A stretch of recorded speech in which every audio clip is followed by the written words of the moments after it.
আগামী 2 তারিখের পরীক্ষায় দুটো প্রবন্ধ থেকে যে প্রশ্নগুলো আসবে, হারিয়ে যাওয়া কালিকলম এবং বাংলা ভাষায় বিজ্ঞান। এখানে এমসিকিউ 3টে করতে হয়, 3টেই প্রশ্ন থাকে অথবা থাকে না, দাগ সংখ্যা 1.7। আর এসএ কিউতে দুটো করে 4টে থাকে, অর্থাৎ হারিয়ে যাওয়া কালিকলম থেকে দুটো এবং বাংলা ভাষার বিজ্ঞান থেকে দুটো, 4টে প্রশ্ন থাকবে, 3টের উত্তর করতে হবে। তুমি যদি ভাবো যে আমি শুধু হারিয়ে যাওয়া কালিকলমটা খুব ভালো করে পড়বো, তাহলে কিন্তু তুমি উত্তর করতে পারবে। তো চলো এই প্রশ্নগুলো আলোচনা করবো। আশা করছি এই প্রশ্নগুলো থেকেই প্রশ্ন আসবে, সেইভাবেই প্রশ্নগুলো তৈরি করা হলো। তো চলো আমার প্রশ্নগুলো দেখব। শ্রীপান্থ ছদ্মনামে লিখেছেন কে? দেখো আমি উত্তর লিখিয়েছি নিখিল সরকার। কথায় বলে ড্যাশ চিহ্ন, কালিকলম মন লেখে 3 জন। লেখকরা অনবরত লিখে চলেছেন, এটা কি বলতো? উত্তরটা হবে গ, কিবোর্ড দিয়ে। 4 নম্বরে, আমরা কলম তৈরি করতাম রোগা বাঁশের কঞ্চি দিয়ে। লেখক শৈশবে লিখতেন কোথায়? না কি যে কলা পাতাতে। লেখক তাদের কলমের কালি তৈরি করতেন, উত্তর নিজেরাই। ওস্তাদেরা কালো জলে ঘষত কি? উত্তর হচ্ছে হরিতকি। লেখকের শৈশবে লেখার সরঞ্জাম ছিল বাঁশের কলম, মাটির দোয়াত, ঘরে তৈরি কালি এবং কলা পাতা, অর্থাৎ যে পাতার উপর লিখত। ব্রোঞ্জের শোলাকার পোশাকের নাম স্টাইলাস। সিরাজ যে কলমটি দিয়ে কাসকাকে আঘাত করেছিলেন তার পোশাকি নাম, উত্তর হচ্ছে স্টাইলাস। চীনারা চিরকালই লেখার জন্য ব্যবহার করে আসছে কি? এই প্রশ্নের উত্তরটা অবশ্যই কমেন্টে জানাবে এই প্রশ্নের উত্তরটা।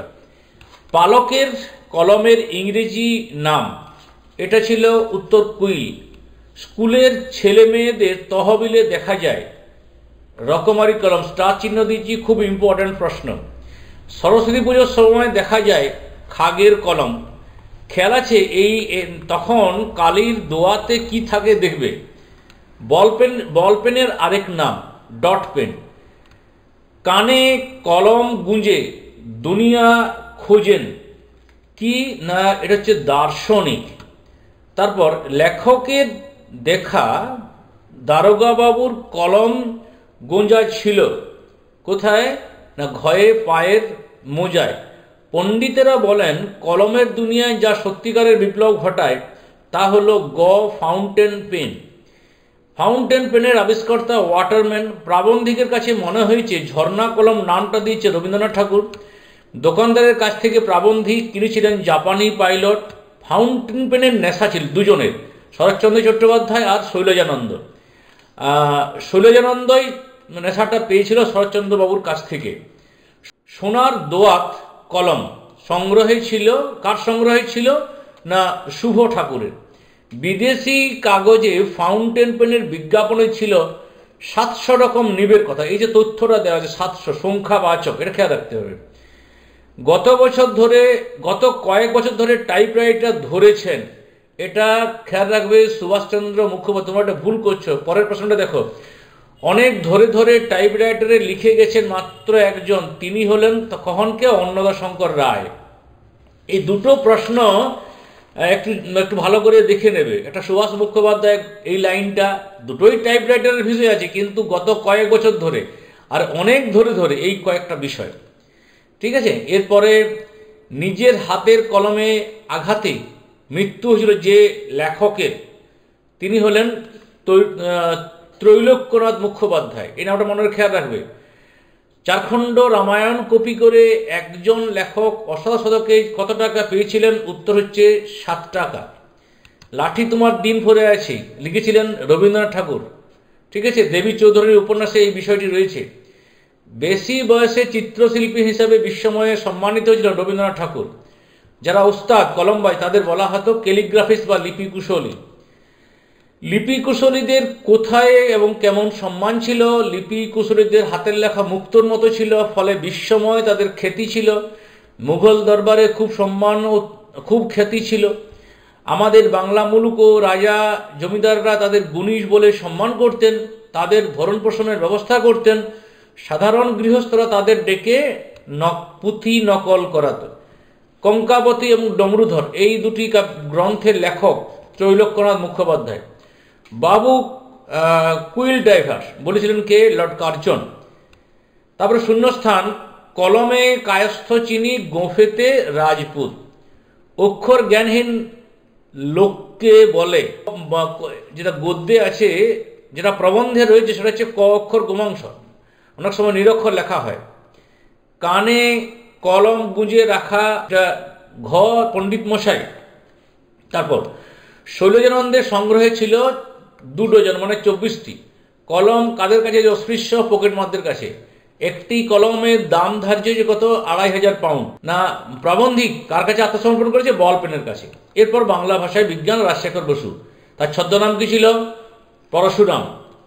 এরপর যাদের জন্য বিজ্ঞান বিষয়ক বাংলা গ্রন্থে লেখা হয় তাদের ভাগ করা যায় কটি শ্রেণীতে? উত্তর হচ্ছে 2টি শ্রেণীতে। অল্প বয়স্ক ছেলেমেয়েরা, অল্প শিক্ষিত বয়স্ক লোকেরা যে শ্রেণীতে পড়ে সেই প্রশ্নের উত্তরটিও কমেন্টে জানিও। যারা ইংরেজি জানে তারা যে শ্রেণীতে পড়ে সেটি হলো উত্তর 2য় শ্রেণী খ। গুটিকতক ইংরেজি পরিভাষক শব্দগুলি কি কি? Typhoid, iodine, motor, croton, zebra. পিতলের চেয়ে হালকা ধাতু অ্যালুমিনিয়াম। বইয়ে কিন্তু বানানটা আছে এরকম। ছেলেবেলায় লেখককে, যে লেখকের বাংলা জ্যামিতি পড়তে হয়েছিল তার নাম খ ব্রহ্মমোহন মল্লিক। ওখানে কি লেখা আছে লাইনটা ভালো করে দেখবে। সরকার ক্রমে ক্রমে রাজকার্যে দেশি ভাষা পরিচালনা করছেন, তাতে অনেকেই মুশকিলে পড়েছেন, কারণ তাদের নতুন করে শিখতে হচ্ছে। বাংলা ভাষায় বিজ্ঞান চর্চার একটি প্রধান বাধা হচ্ছে ঘ বাংলা পরিভাষিক শব্দের অভাব। কলকাতা বিশ্ববিদ্যালয় পরিভাষা সমিতি নিযুক্ত করে 1936 সালে পরিভাষা সমিতিতে নিযুক্ত ছিলেন কারা? বিভিন্ন বিজ্ঞানের অধ্যাপক, ভাষাতত্ত্বজ্ঞ, সংস্কৃতজ্ঞ, পণ্ডিত এবং কয়েকজন লেখক। কোথায় পপুলার সায়েন্স লেখা সুসাধ্য? ইউরোপ এবং আমেরিকায়। কালক্রমে আমাদের দেশে বৈজ্ঞানিক সাহিত্য রচনা সুসাধ্য হবে যখন এ দেশে, উত্তর কি বলতো? ঘ দেশে বিজ্ঞান শিক্ষার বিস্তার হলে। সেন্সিটিভ পার্সন এর অর্থ হওয়া উচিত ক অভিমানী। The atomic engine has not even reached the blue print stage এর অনুবাদ কি হওয়া উচিত? বাংলা অনুবাদ। না, পরমাণু ইঞ্জিনের নকশা পর্যন্ত এখনো প্রস্তুত হয়নি। পরিভাষার উদ্দেশ্য হলো না ভাষার সংক্ষেপ এবং অর্থ সুনির্দিষ্ট করা। তারপর যেসব জন্তুর সিদ্ধারা নেই, এটার উত্তর কি? অমেরুদণ্ডী। আমাদের আলংকারিকগণ শব্দের কত ধরনের কথা বলেছেন? ত্রিবিধ। প্রাবন্ধিকের মতে শব্দের ত্রিবিধ অবস্থা হল অভিধা, লক্ষণা, ব্যঞ্জনা। হিমালয় যেন পৃথিবীর মানদণ্ড, এই উক্তিটি কার? উক্তিটি হচ্ছে গ কালিদাসের।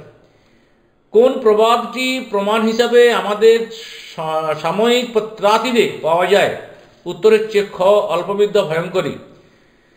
বৈজ্ঞানিক প্রসঙ্গের ভাষা কেমন হওয়া উচিত? অত্যন্ত সরল ও স্পষ্ট হওয়া আবশ্যক। 23 মাতৃভাষার পদ্ধতি আয়ত্ত করতে হয়। কোন সময় কাদের মাতৃভাষার পদ্ধতি আয়ত্ত করতে হয়? প্রাবন্ধিকের কথা অনুযায়ী ইংরেজি জানা, ইংরেজি ভাষার কম বেশি বিজ্ঞান পড়া পাঠকরা যখন বাংলা ভাষায় লেখা বিজ্ঞান বিষয়ক প্রবন্ধ পড়ে তখন তাদের প্রীতির সাথে মাতৃভাষার পদ্ধতি আয়ত্ত করতে হয়। বৈজ্ঞানিক সন্দর্ভ বোঝা কঠিন কেন? না, আমাদের দেশের জনসাধারণের প্রাথমিক বিজ্ঞানের সঙ্গে কিছুটা পরিচয় না থাকায় বৈজ্ঞানিক সন্দর্ভ বোঝা কঠিন। এই দোষ থেকে মুক্ত না হলে, দোষটি কি? না, দোষটি হলো বিজ্ঞান আলোচনার জন্য যে রচনা পদ্ধতি আবশ্যক তা অনেক লেখক আয়ত্ত করতে না পারার কারণে তাদের ভাষা আড়ষ্ট ও ইংরেজির অনুবাদ আক্ষরিক হয়ে যাওয়া।